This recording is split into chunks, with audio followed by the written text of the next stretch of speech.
What's going on, everybody? Welcome back to Retired Life with Reese Will.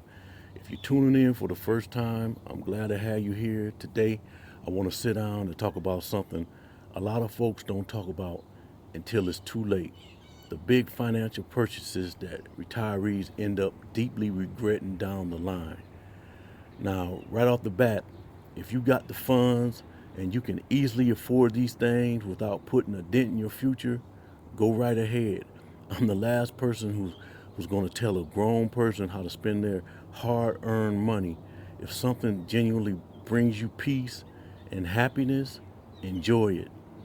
We've all made those quick, small impulse buys here and there. I'm guilty of it. My wife is guilty of it, though we've both gotten a lot better over the years. But when you make an impulse buy on a huge ticket item in retirement, that mistake can haunt your finances for years. I love to hear from you as we go. Drop it in the comments below and share a purchase you made over the years that you ended up kicking yourself.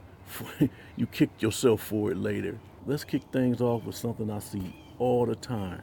Constantly buying brand new vehicles right when they retire.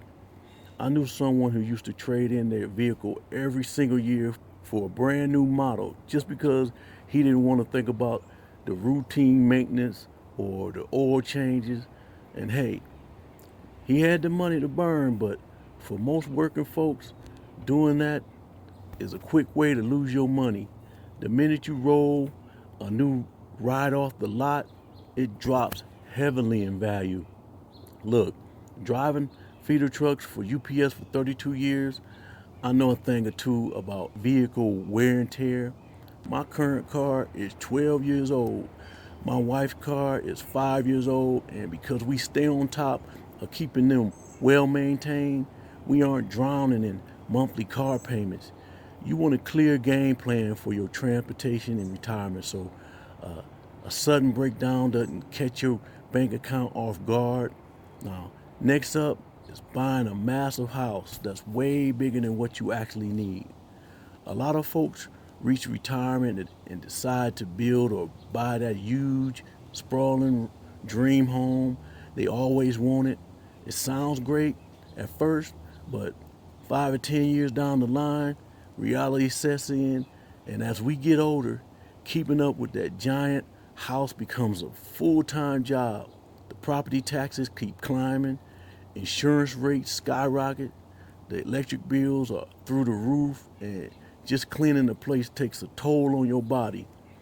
I've seen friends end up in situations where their health takes a turn and suddenly they have to pay outside help to manage every little thing on their property, from mowing grass to fixing the faucet.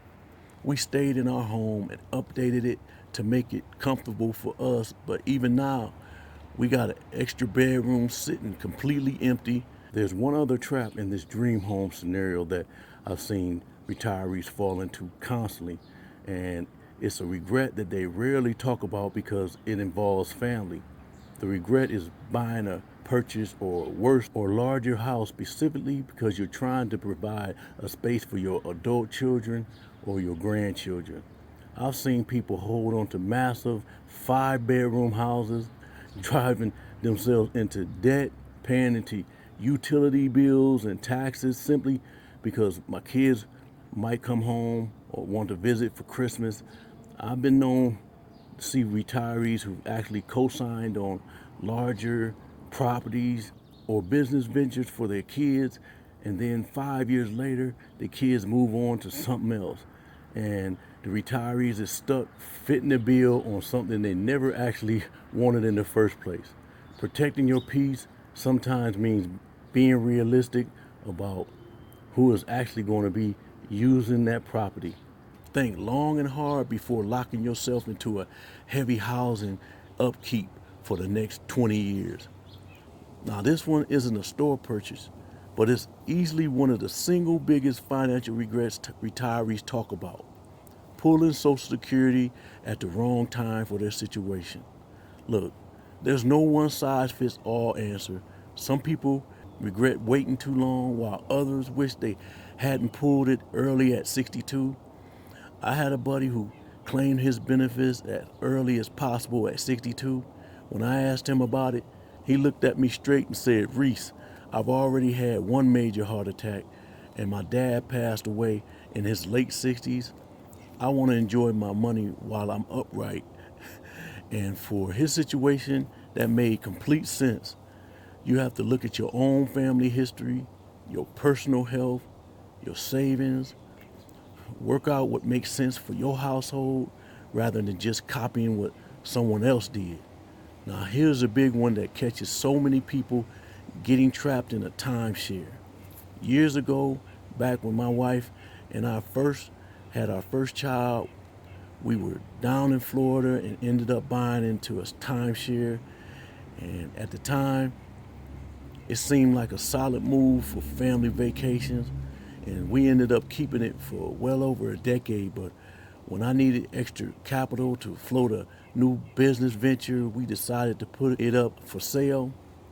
We got extremely lucky because the location happened to blow up in popularity, and we actually broke even with what we paid for it. But most people aren't that fortunate.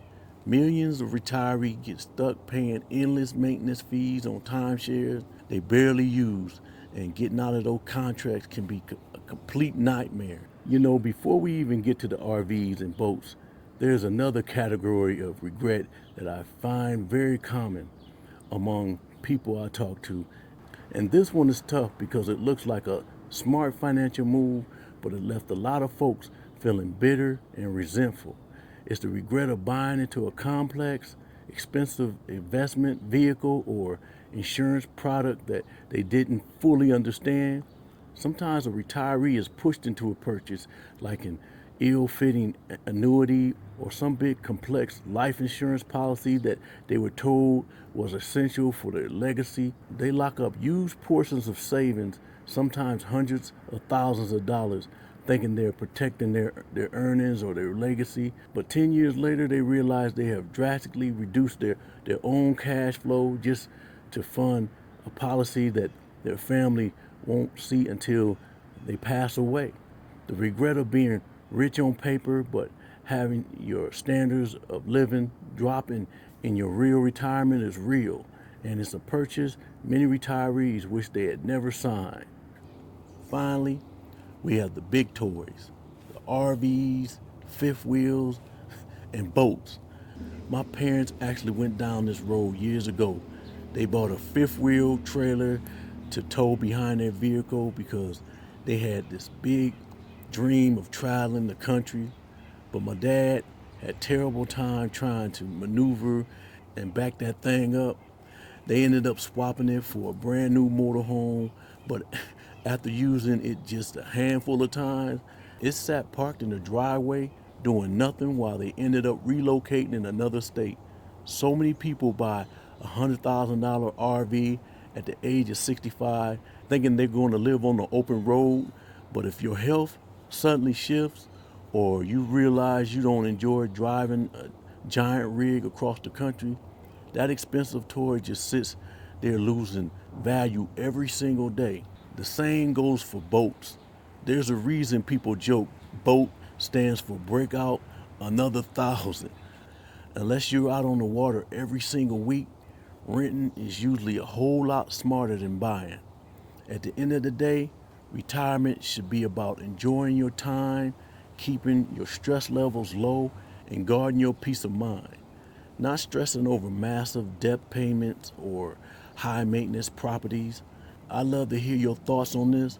Have you ever bought something in retirement that you ended up regretting? Or maybe you saw a friend go down that road? Let's talk about it in the comments below. If you found value in this video, do me a favor, hit that like button and share the video with a friend. And don't forget to subscribe to the channel so you don't miss the conversation. Appreciate y'all, every single one of y'all, and appreciate hanging out with y'all. Stay safe, stay blessed, and remember, don't chase peace, live it.